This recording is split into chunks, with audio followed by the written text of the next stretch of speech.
Pero ahí, si ustedes se fijan, esa cruz lleva todo un simbolismo oculto. Aparte de los símbolos que ustedes pueden ver escritos, llevan también un montón de instrucciones cabalísticas para poder trascender en este plano. Algo bastante complejo, y más encima acá no está en español, no se los puedo explicar, pero en el libro de Dan Brown, que ha tenido ya no sé cuántas demandas por hablar lo que no debe, da a entender en grosso modo algo de lo que quiere decir, de lo que representa la cruz Rosacruz en su en su obra, en el libro. Bueno, ahí están viendo ustedes otros tipos de cruces de Rosacruz, que son una de las más simples y comunes. Ese símbolo también es muy conocido, pero que ustedes vayan revisando.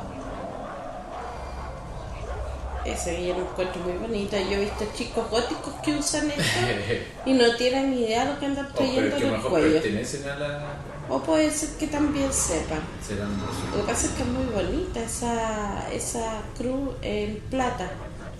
Y bueno, ahí tienen ustedes para que vayan viendo. Mientras tanto, Manuel sigue revisando el libro El símbolo perdido.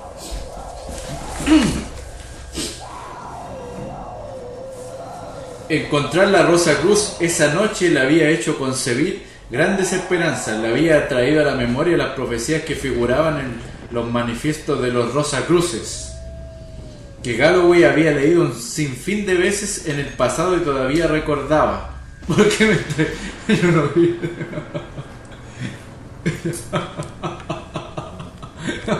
Pero eso es como incógnito. Ahí. Listo. No, yo igual estoy saliendo ya, ¿ves? No está saliendo. Es que esto es radio. Esto es radio.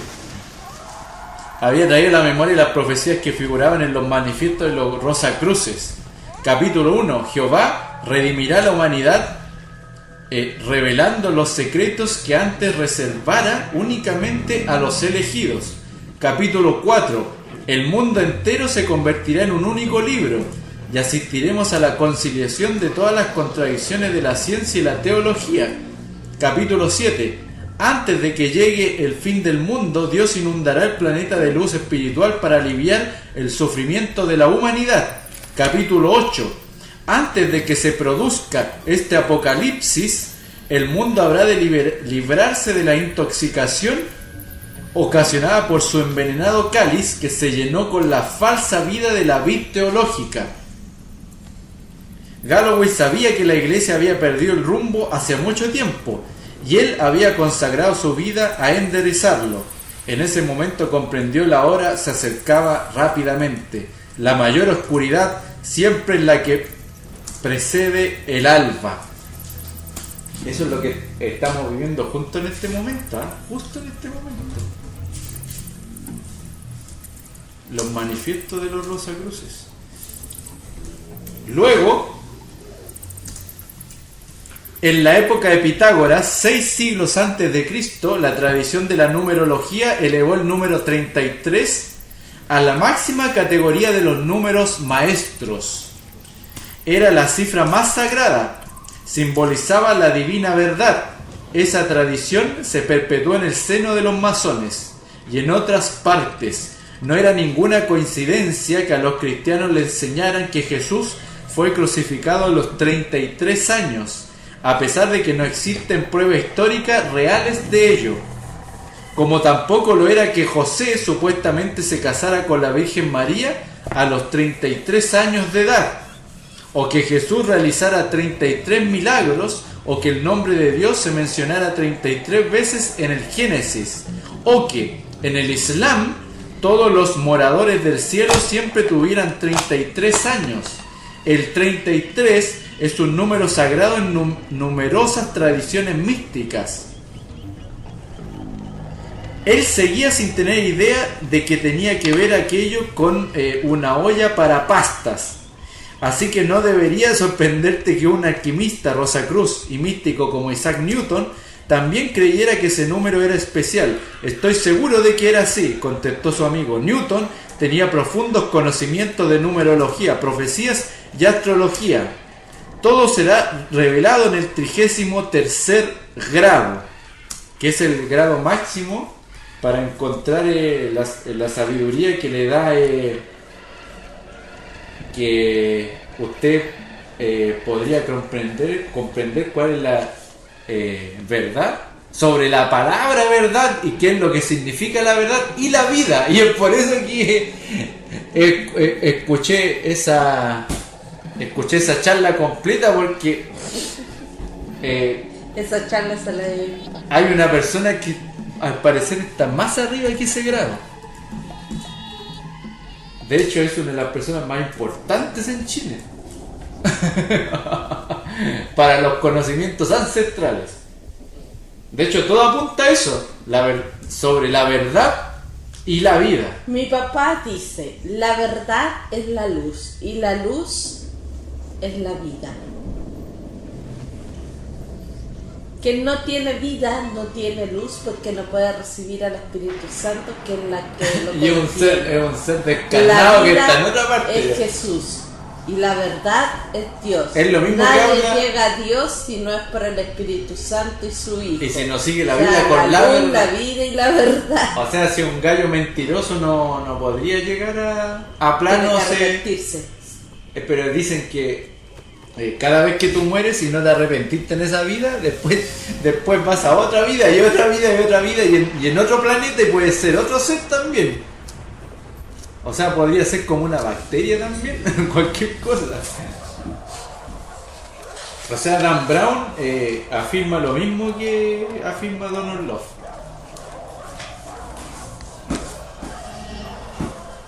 Yo creo que vamos a terminar este libro, 454, lo vamos a hacer más corto. Puede decírmelo, dice ahora o después de que le parta los brazos. 8, confesó en medio de aquel sufrimiento. El número que falta es el 8. El vértice dice, el secreto está dentro de su orden. 8 Franklin Square, lo juro. No sé qué más puedo decirle, es el 8 de Franklin Square. Él seguía sin soltarla. Es todo lo que sé. Y los símbolos de la base de la pirámide, en la parte inferior, ¿sabe qué significan? ¿Qué símbolo es la base? Catherine no sabía de qué le estaba hablando. Ahí no hay ningún símbolo. Esa parte está lisa, sin nada, al parecer insensible a los ahogados gritos de ayuda que salían del remedio del ataúd. El hombre fue con parsimonia hasta donde estaba el bolso del andón y sacó la pirámide de piedra. Después volvió con Catherine y lo sostuvo en la altura de sus ojos para que pudiera verle la base. Cuando ella lo hizo, abrió la boca perpleja, pero es imposible. La parte inferior de la pirámide estaba cubierta de intrincados símbolos. Ahí no había nada antes. Durante un breve instante, Catherine creyó esperanzada que el hombre levantaría la tapa. Sin embargo, lo que hizo fue sentarse tranquilamente encima, alargar el brazo y descorrer un pequeño panel que dejó al descubierto una ventana. Landon se tapó los ojos y los entrecerró al percibir el rayo de luz que entraba por arriba. Aquí yo marqué esto, pero al parecer mucho más adelante. Hay una película de Johnny Depp que habla acerca de una ventana. Es una película de suspenso, pero la ventana también tiene su símbolo. Hay una iglesia que tiene unas ventanas, una escalera, tiene una guadaña, tiene una espiga. Es que en realidad te están mostrando cómo trascender a qué, ni siquiera ellos lo saben, porque la única manera de saber es que después de la muerte, si el espíritu va a otro lado, si no es imposible. O sea, todas son hasta los grados más altos de toda la sociedad, llega hasta un punto en que no pueden saber más. Lo lamento. A no ser que me digan lo contrario, yo creo, pero no. No Enoch, escuchaba a nadie que me diga. Enoch fue uno de esos que logró saber mucho más Sí, pero allá está escrito. de lo debido. Salmón fue otro, Abraham fue Es otro. que son todos los mismos. Son todos profetas. Sí. Melquisedec. Sí, pero el único profeta que pisaba tierra firme y no daba charlas dentro del templo fue Jesús, el único. Todos los otros esperaban que la gente fuera a su templo. Esa es la diferencia entre uno y el otro, y por eso que el más grande de todos justamente es Jesús. O por lo menos el que goza de mejor fama. Porque era más humilde, si lo lleváramos a la actualidad, ¿te fijáis? La última puerta, me dice Freddy Turbina. Hola, Freddy Turbina. La última puerta. La última puerta. Es como se llama la película de la... ¿Cuántas de películas ha hecho Depp? Johnny Depp? Más de 50. Muchas, pero la última puerta me dejó con pesadilla. ¿Y cuál es la otra? ¿Te acuerdas del escritor? Que había hecho una... que la película se trata de que un escritor ya tenía la idea, pero el otro se le adelantó y publicó el libro. Y que después Sí. lo tratan de plagio. Sí, ¿Te acuerdas, no? acuerdo, Que también pero es no me una sé. película con ¿cómo se llama? Es una película mística y raya en lo paranormal. O sea, muy rara de entender también. Porque es como, yo eso lo pensé, pero el otro ya lo había escrito. ¿Qué es lo que pasa con los otros grupos que dicen que ellos lo pensaron y nosotros ya lo habíamos hecho? Algo muy raro. Algo así, algo así. Llevándolo a la realidad. Robert Landon había oído decir a menudo que un animal acorralado era capaz de hacer gala de un increíble despliegue de fuerza. Con todo, cuando puso todo su empeño en abrir la caja, esta no cedió lo más mínimo. A su alrededor, el líquido seguía subiendo a un ritmo constante. Con no más de 15 centímetros de espacio libre, Landon había alzado la cabeza para introducirla en la bolsa de aire que quedaba. Ahora tenía la cara prácticamente pegada a la ventana del plexiglas. Sus ojos, a tan solo unos centímetros de la base de la pirámide, y sus desconcertantes dibujos. No tengo ni idea de lo que significa. Oculta durante más de un siglo bajo una mezcla endurecida de cera y polvo de piedra, ahora la última inscripción de la pirámide masónica estaba al descubierto. Se trataba de un cuadrado perfecto repleto de símbolos pertenecientes a distintas tradiciones: alquímica, astrológica, heráldica, angélica, mágica, numérica, sigílica y griega, latina. En su conjunto, aquello era pura anarquía simbólica, una sopa de letras cuyos caracteres procedían de docenas de idiomas, culturas, periodos distintos, un caos absoluto. El experto en simbología Robert Landon ni siquiera barajaba las más descabelladas interpretaciones. Era capaz de entender cómo podía descifrarse aquella cuadrícula de símbolos de forma que tuviera algún sentido. Orden de este caos. El líquido se aproximaba a su nuez y él sintió que su grado de espanto aumentaba. Landon agradecía los esfuerzos, pero estaba seguro de que 8 Franklin Square no hacía referencia a ese templo. La línea temporal no es lógica. Según la leyenda, la pirámide masónica fue creada a mediados de la década del 1800, decenios antes de que existieran los Shriners. Ahora que lo ¿Los pensaba, churrines? Ruiners, con ese H Ya, al principio. ok.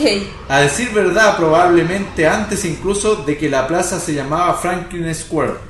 Era imposible que el vértice hiciese referencia a un edificio que no había sido construido y se ubicaba en una dirección inexistente. Se refería a lo que se refiere. 8 Franklin Square tenía que existir en 1850. Por desgracia no conseguía llegar a ninguna parte. ¿Sabes lo que pasa? Que la última parte de este libro se parece mucho al recorrido que nosotros hacemos, que se llama Seres Mitológicos. Es muy parecido porque en cada punto tú vas descubriendo que el primer personaje, que es un arquitecto muy renombrado, deja entrever que también pertenecía a una logia, pero una logia de izquierda. Y además también fue el fundador del partido en Chile.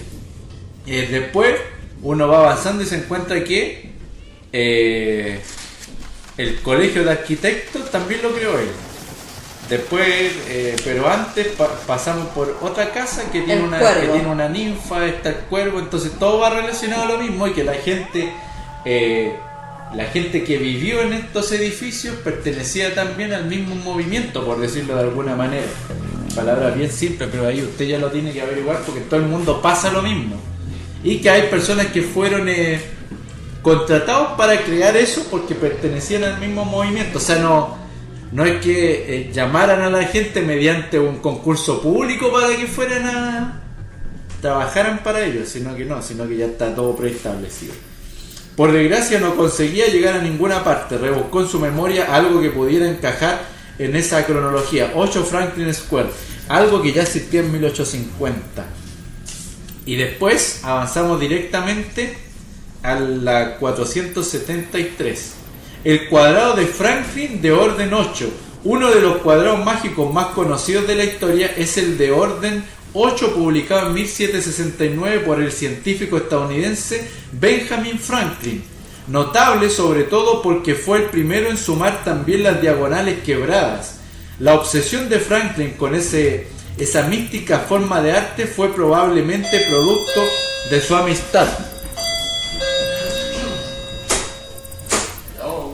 Pase, don Juan, estamos grabando en vivo. Audio para YouTube y Vox y además en vivo ahora. Imagínense. Asiento para don Juan, por favor. Pase a tomar asiento. Yo voy a ir al baño, así que en vivo voy al baño. Los amigos de YouTube después sabrán por qué. Yo no voy a cortar porque vuelvo con la última parte del libro. Hoy sí. Bueno, amigos, yo mientras tanto les voy a ir contando de que Rincón Patrimonial, como ustedes saben, no se detiene, no descansa en ningún minuto. Por lo tanto, les voy a contar cuáles son las actividades que tenemos para este fin de semana. El día viernes 5 nosotros vamos a tener una ruta, un clásico nuestro, que es Las Muertes de la Quintrala. Esta ruta se va a llevar efecto a las 7 de la tarde y va a tener su punto de encuentro y de partida en la Plaza Benjamín Vicuña Maquena. Si usted no sabe dónde está la Plaza Benjamín Vicuña Maquena, tiene que buscarla entre la Biblioteca Nacional y el Cerro Santa Lucía. Ahí se va a encontrar con la plaza y nosotros siempre estamos mirándole la cara a el personaje que le da el nombre a esta plaza, don Benjamín Vicuña Maquena, quien está junto a un ángel, a la alegoría de la historia. Luego, bueno, esa ruta tiene un aproximado de 2 horas de duración y luego, para que ustedes sepan, viene otra ruta que es la del sábado 6. ¿Quieres juguito? Allá. Se me cayó la conexión. Ahí está. El sábado 6 tenemos otra ruta. Esa ruta se llama Ánimas en Pena. Y esas Ánimas en Pena es una ruta que está programada para las 4 de la tarde. Nos vamos a juntar a la salida del metro Puente Calicante, en la explanada del Centro Cultural Mapocho. Esa ruta lo vamos a llevar a ustedes contando la historia sobre iglesias que fueron creadas especialmente para las almas en penas que habían en el sector de Mapocho. Vamos a contarles la historia de algunos personajes cuya alma todavía anda rondando por ahí entre el cielo y el purgatorio. Vamos a contarles la historia del cometa, vamos a contarles la historia clásica de la Llorona que anda dando vueltas por el Mapocho también, y vamos a darle algunas otras historias curiosas en el camino que a ustedes les van a gustar. Y por supuesto tenemos otra actividad más que está programada para el viernes 12, que esa actividad está relacionada con historias de duendes en la ciudad de Santiago, el casco histórico. Ustedes no se imaginan la cantidad de duendes que hemos encontrado nosotros en la historia, pero les tenemos algunos clásicos y por supuesto vamos a definir algunos partiendo por la definición de Julio Vicuña Cifuentes, que habla de que serían los demonios que quedaron fuera del cielo cuando siguieron a Lucifer. Pero también están las otras versiones más tradicionales que dicen que son elementales, que viven en el mundo medio, en la dimensión media, y que están para proteger al hombre, pero son tan caprichosos que también se portan mal con nosotros. Así que ya están invitados. La actividad de los duendes es va a empezar a las 19 horas nos vamos a juntar en la plaza Benjamín Vicuña Maquena, que yo se la había señalado a ustedes. Así que estén atentos porque nosotros no paramos. Y les aviso, muchas personas preguntaron por el taller de introducción a la investigación paranormal. Ese taller lo vamos a repetir en el mes de junio. La fecha, la hora y todo ya está publicado, así que lo único que tienen que hacer ustedes, si están interesados, es inscribirse para que puedan ser partícipes de este taller, que tiene tanto teórico como en las últimas clases una parte práctica, que incluye también una ruta acerca de mitos y leyendas del sector donde se va a impartir este taller. Y por supuesto, esto con la intención de que ustedes se den cuenta de que la investigación paranormal no solamente es entrar a una casa vieja con cámara y una grabadora, sino que hay que hacer todo un protocolo anterior para poder terminar con buen acto la investigación que se está haciendo con el material pseudocientífico, porque no es científico, de la psicofonía o la fotografía, que es lo más típico. Hay otros elementos más, por supuesto, pero eso se los vamos a señalar en el taller. Ya dicho esto, los invitamos. Y también tenemos una actividad que es la Expo Comic, que la vamos a hacer aquí en Contradictorio 42. Van a ser 2 días donde vamos a tener charlas, y por supuesto el Rincón Patrimonial Chileno también va a ser una ruta en el Parque del Cómic para que nosotros recordemos a aquellos personajes clásicos, infantiles y otros bastantes más picarones. Así que, sin más que decir, los invito para que sigamos con lo último de Dan Brown y el símbolo perdido. Dan Brown. Junto a Juan Núñez seguimos revisando los mitos y leyendas de Dan Brown. ¿Me mostraste a la gente que estamos con Juan Núñez? Vamos a mostrar. Espérate, se desconectó.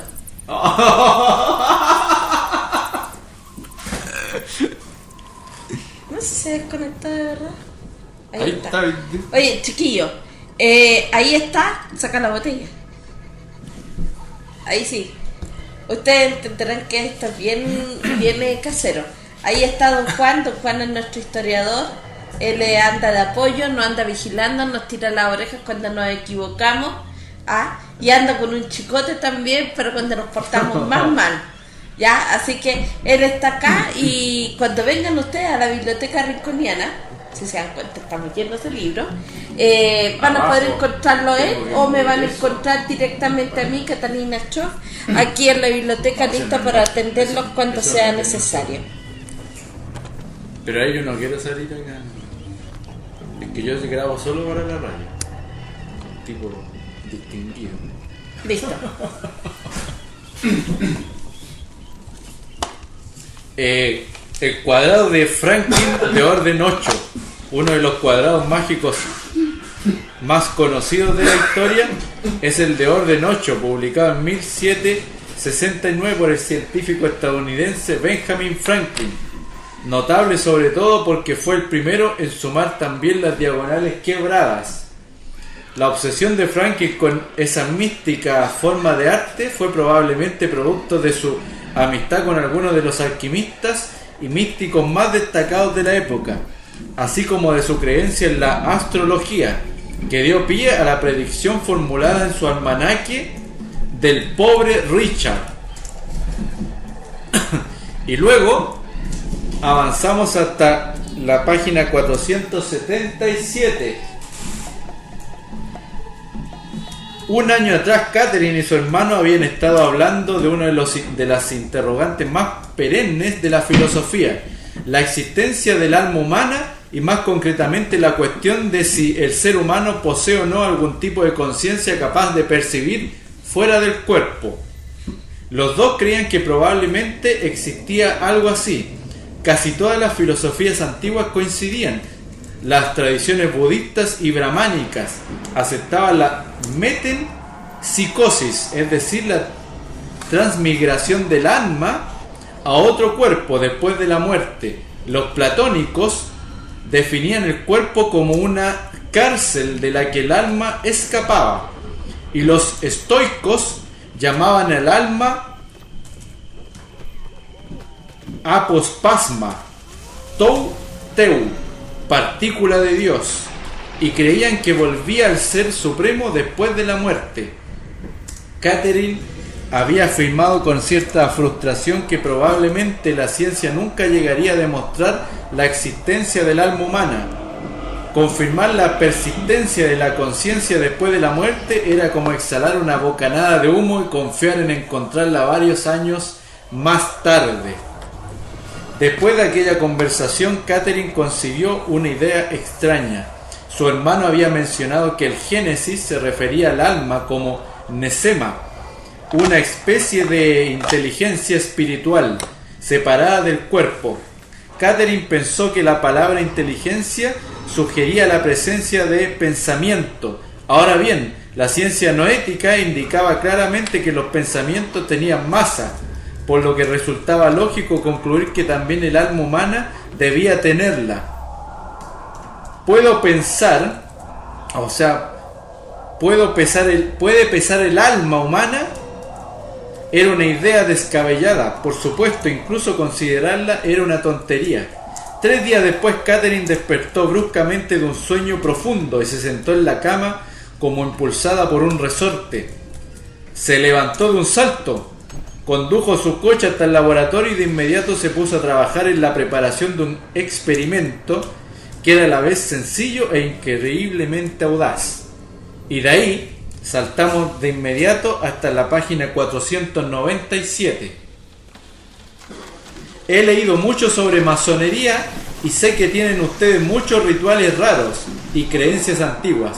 Este artículo de Wikipedia dice incluso que los masones creen en el poder de una especie de sabiduría mágica de la antigüedad, capaz de elevar a los hombres a la estatura de dioses. Todos se volvieron y miraron a la chica como si se hubiese vuelto loca. En realidad, dijo Solomon, lo que dice es cierto. Los estudiantes se giraron otra vez para mirar al frente con expresión de asombro, reprimiendo una sonrisa. Solomon preguntó a la joven: ¿hay en el artículo alguna nota más de sabiduría wikipédica sobre ese conocimiento mágico? Aunque para entonces parecía algo incómoda, la chica empezó a leer de la página web. Para que esa sabiduría poderosa no cayera en manos de personas indignas, los primeros iniciados cifraron sus conocimientos y ocultaron la potente verdad bajo un lenguaje metafórico de símbolos, mitos y alegorías. Hasta hoy, esa sabiduría cifrada se encuentra a nuestro alrededor, codificada en la mitología, el arte y los textos de ocultismo de las diferentes épocas. Por desgracia, el hombre moderno ha perdido la capacidad de descifrar esa compleja red de simbolismo y la gran verdad se ha perdido sobre la verdad y la vida. Y de ahí y de ahí vamos de inmediato a la página 503. El vacío ilimitado donde Landon estaba suspendido se vio inundado de pronto por un sol cegador. Rayos de blanca luz calcinante se difundieron por la negrura del espacio y le quemaron la mente. La luz estaba en todas partes. Súbitamente, en medio de la nube radiante que tenía ante sí, apareció una imagen muy bella. Era una cara, borrosa e indefinida. 2 ojos la miraron a través del vacío. Torrentes de luz rodeaban la cara y Landon se preguntó si estaría contemplando el rostro de Dios. Y aquí sale algo muy importante. Landon pensaba que había muerto porque lo habían ahogado en un estanque. Pero lo que había hecho el personaje, o sea, el antagonista de esta serie, de este libro, ocupó una máquina. Y aquí sale cuál es, para que usted la busque luego en la internet, o si puede buscar libros al respecto. Perfluorocarbonos oxigenados. La nueva técnica llamada ventilación líquida total, VLT, era tan contraria al sentido común que pocos creían en su existencia. Líquido respirable. La respiración líquida era una realidad desde 1966, cuando Leland C. Clark consiguió mantener con vida a un ratón sumergido durante varias horas en perfluorocarbono oxigenado. En 1989 la VLT había hecho una aparición espectacular en la película de Abyss, pero pocos espectadores sospecharon entonces que estaban viendo ciencia auténtica. La ventilación líquida total era fruto de los esfuerzos de la medicina moderna para facilitar la respiración de los bebés prematuros, devolviéndolos a un medio acuoso semejante al del vientre materno. Tras 9 meses en el útero, los pulmones humanos no encuentran extraño estar llenos de líquido. Al principio, los perfluorocarbonos resultaban demasiado viscosos para ser plenamente respirables, pero los últimos avances habían conseguido líquidos respirables con una consistencia muy semejante a la del agua. La Dirección de Ciencia y Tecnología de la CIA, los magos de Langley, como lo llamaban en los círculos de la inteligencia militar, habían trabajado extensamente con perfluorocarbonos oxigenados a fin de desarrollar técnicas para las Fuerzas Armadas. Los cuerpos de lindes submarinistas de aguas profundas de la Marina descubrieron que respirar líquido oxigenado en lugar de los habituales heliox o trimix les permitía bucear hasta profundidades mayores sin riesgo de padecer síndromes de descompresión.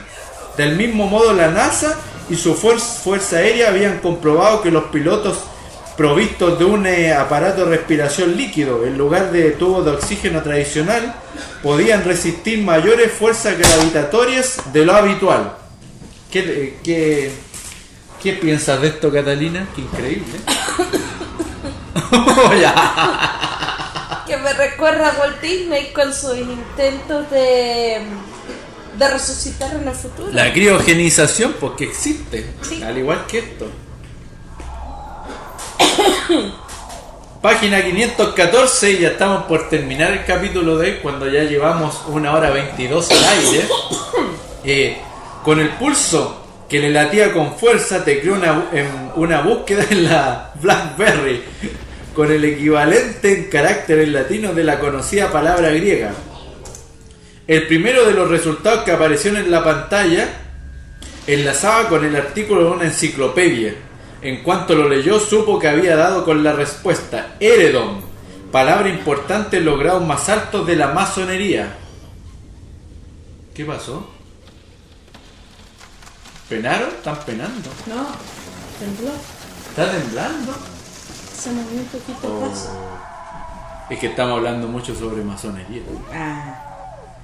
Eredon, palabra importante en los grados más altos de la masonería, en particular la del rito Rosacruz francés, donde alude a una mítica montaña de Escocia, sede legendaria de su primera agrupación. Deriva del griego Eredon, que a su vez tiene su origen en Hieros Domos, casa sagrada en griego.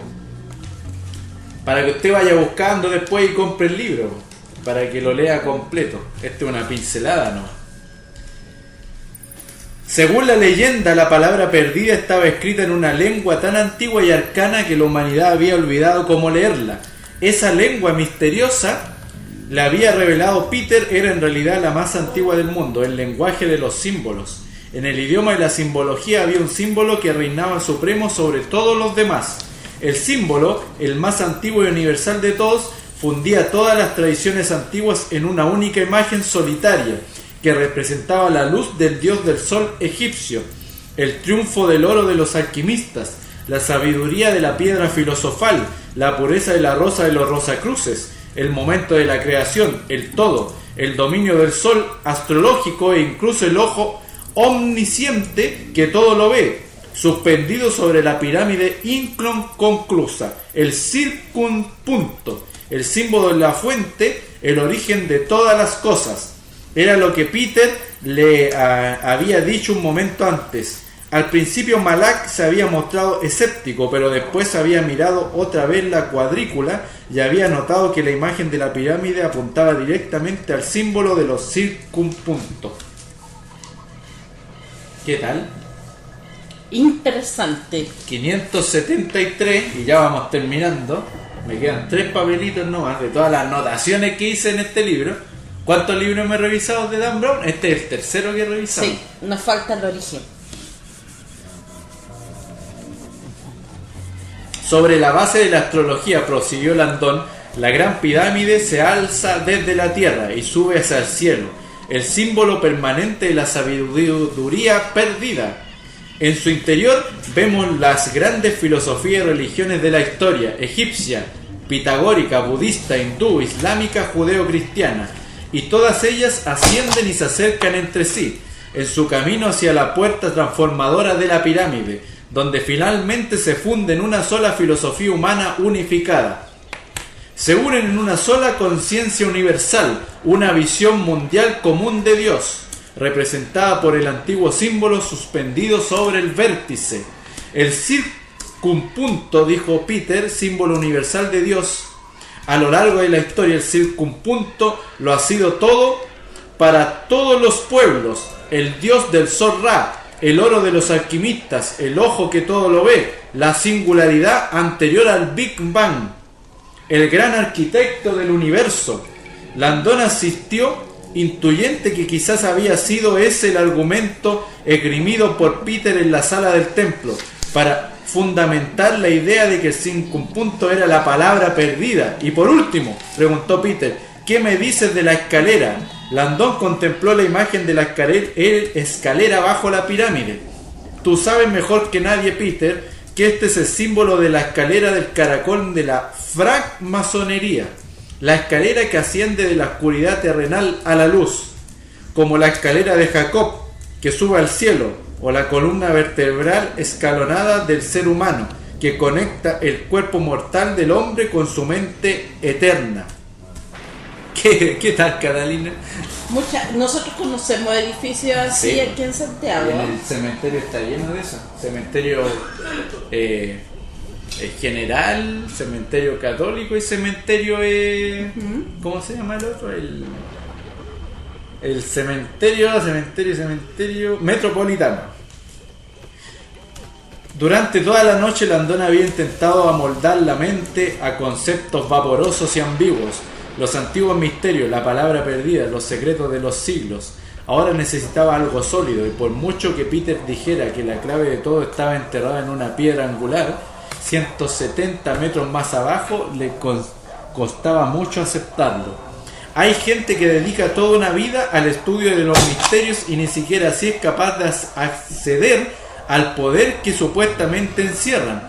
Landon recordó de pronto el grabado de Durero, Melancolía 1, la imagen del sabio desalentado, sentado en medio de los instrumentos de sus vanos esfuerzos por revelar los secretos místicos de la alquimia. Si es cierto que los secretos se pueden revelar, es imposible que la clave esté en un solo lugar. Landon siempre había creído que la respuesta, fuera cual fuese, debía estar dispuesta por el mundo en miles de volúmenes, codificada en los textos de Pitágoras, Hermes, Heráclito, Paracelso y cientos de autores más. Tenía que estar en multitud de tomos polvorientos y olvidados de alquimia, misticismo, magia y filosofía. Debía estar oculto en la antigua biblioteca de Alejandría, en las tablillas de arcilla de Sumer y en los jeroglíficos de Egipto. Lo siento, Peter, dijo Landon, sacudiendo la cabeza. La comprensión de los antiguos misterios es un proceso que debe llevar toda la vida. No me parece concebible que la clave pueda residir en una sola palabra. Peter le apoyó la mano sobre el hombro. Robert, la palabra perdida no es una palabra, dijo sonriendo. La llamamos de ese modo, porque así es como la llamaban los antiguos en el principio. En el principio fue el verbo. El poder de la palabra, la colección de textos que resumían la sabiduría de todos los maestros antiguos, las verdades espirituales que habían enseñado los grandes sabios. La historia había bendecido a la humanidad con los maestros más sabios, almas profundamente iluminadas, cuya comprensión de los misterios espirituales y psíquicos superaba todo entendimiento. Las valiosas palabras de aquellos sabios, Buda, Jesús, Mahoma, Zoroastro y muchos más, habían sido transmitidas a lo largo de la historia en los vehículos más antiguos y valiosos, en los libros. Todas las culturas del planeta tenían sus libros sagrados, su palabra, que aun siendo diferente era igual a las demás.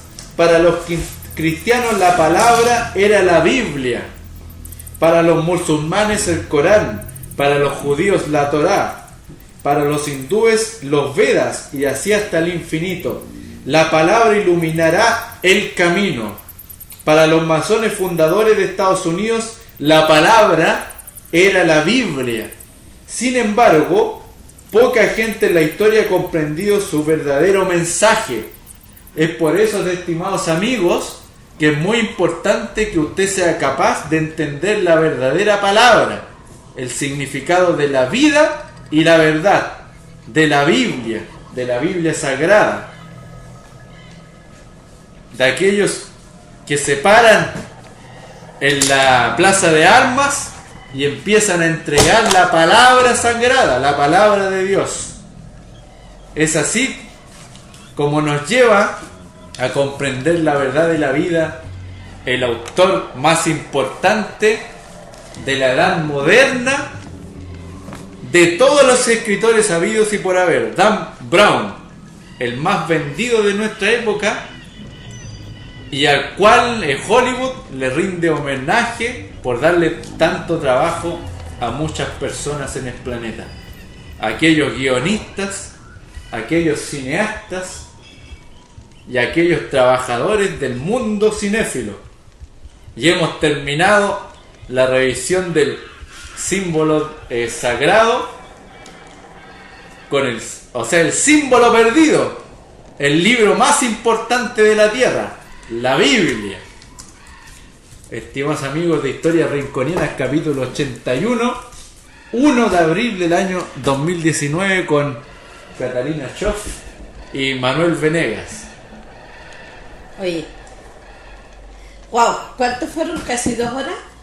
2 horas de transmisión.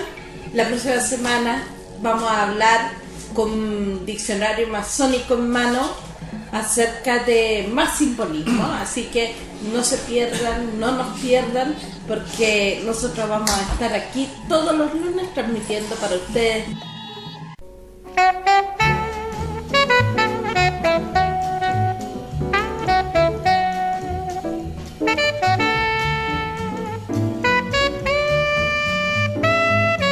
Buenas tardes, amigos de la radio El Mirador del Gallo, en la cresta del dial 107.9 Santiago de Chile, con su programa Historias Rinconianas con Catalina Schoff y Manuel Venegas.